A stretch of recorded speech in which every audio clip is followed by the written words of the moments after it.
Good morning students. मैं Jyoti Deval, assistant professor political science, SPC government college Ajmer. आज मैं BA part 2 के second paper Indian political system, भारतीय राजनीतिक व्यवस्था में जो हमारा टॉपिक है प्रस्तावना या प्रियम्बल ऑफ द कॉन्स्टिट्यूशन पर बात करूँगी। प्रत्येक जो संविधान होता है उसकी एक सामान्यतः एक प्रस्तावना होती है, प्रियम्बल होता है, जिसके द्वारा संविधान के जो मूल उद्देश्य हैं, जो लक्ष्य हैं, जो ऑब्जेक्टिव्स हैं, उनको स्पष्ट किया जाता है। तो जो संविधान जो है प्रस्तावना जो है उसका मुख्य प्रयोजन यही होता है कि इसमें जो संविधान की जो मूल भावना है उसको स्पष्ट किया जाता है। प्रियम्बल जो है वो लैटिन भाषा के वर्ड प्रियम्बलस से बना है, जिसका मतलब होता है इंट्रोडक्शन।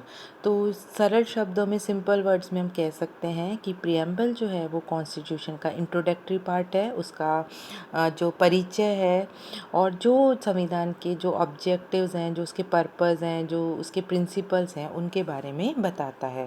तो हम ये कह सकते हैं कि जो भारतीय संविधान की जो प्रस्तावना है वो इसका एक श्रेष्ठ आभूषण है और ये भारत के प्रजातंत्रीय गणतंत्रात्मक राज्य का एक संक्षिप्त लेकिन सारपूर्ण घोषणा पत्र है। और संविधान के जो गौरवपूर्ण मूल्य हैं वो संविधान में जो है वो प्रस्तावना में रखे गए हैं।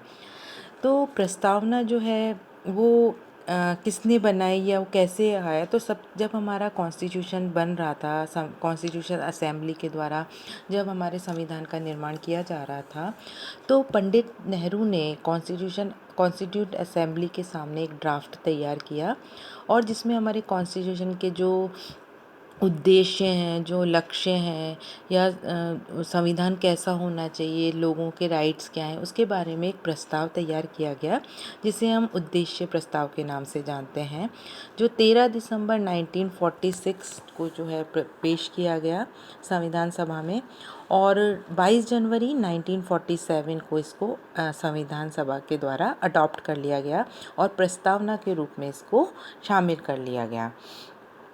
जो प्रस्तावना है उसमें एक ही बार जो है 42वें संवैधानिक संशोधन 1976 में जो है कुछ शब्दों को जोड़ा गया। वो शब्द जो थे कौन से थे? समाजवादी, धर्मनिरपेक्ष और अखंडता। ये 3 वर्ड्स जो हैं वो इसमें जोड़े गए।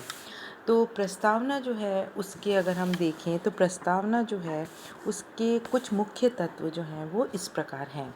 सबसे पहला जो है स्टार्ट हमारी जो प्रस्तावना है वो होती है we the people of India, यानी हम भारत के लोग। या और फिर एंड जो होता है वो होता है कि संविधान को अंगीकृत, अधिनियमित और आत्मार्पित करते हैं। तो ये जो लाइन है ये स्पष्ट करती है कि संविधान की जो अंतिम सत्ता जो है वो भारतीय जनता में निहित है।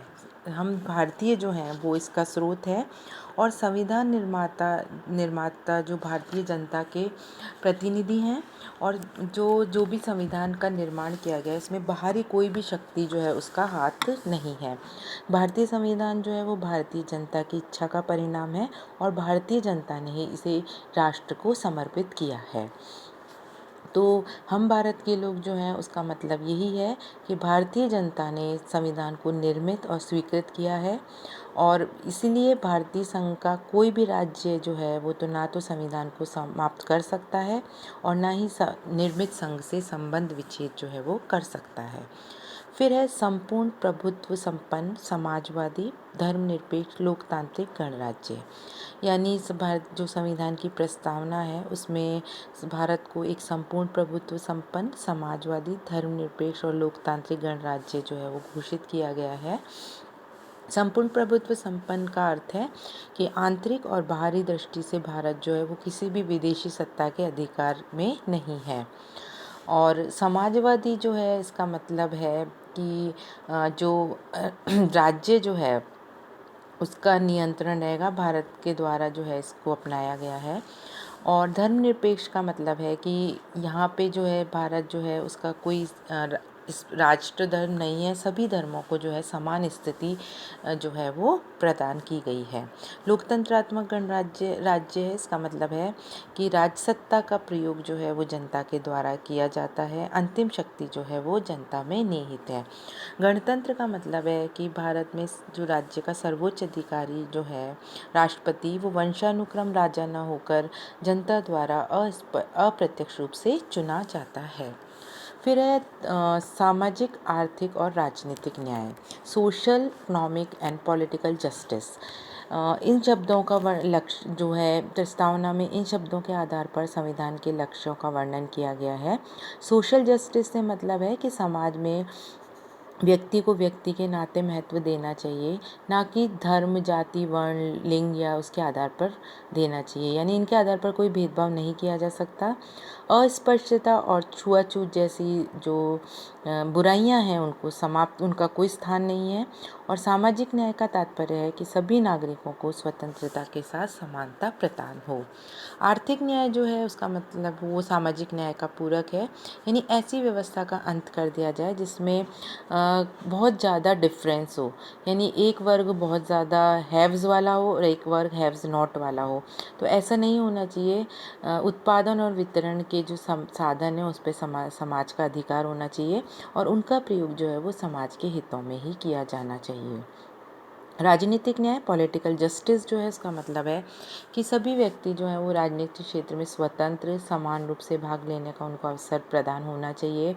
वयस्क मताधिकार के आधार पर वह राजनीतिक क्षेत्र में बिना किसी भेदभाव के जो है भाग ले सकते हैं। फिर उसके बाद जो है स्वतंत्रता, समानता और भ्रातृत्व। सब भारतीय संविधान जो है उसके अंतर्गत केवल न्याय नहीं बल्कि इसके साथ स्वतंत्रता यानी लिबर्टी, इक्वालिटी जो है, भ्रातृत्व जो है उसको संविधान का लक्ष्य जो है घोषित किया गया है। और हमारे संविधान जो है उसमें नकारात्मक स्वतंत्रता की जगह सकारात्मक स्वतंत्रता को जो है आधार बनाया गया है। इसमें विचार अभिव्यक्ति, विश्वास, धर्म और उपासना की स्वतंत्रता को संविधान में स्थान दिया गया है। स्वतंत्र न्यायपालिका की धारणा जो है वो भी इसी का एक पार्ट है।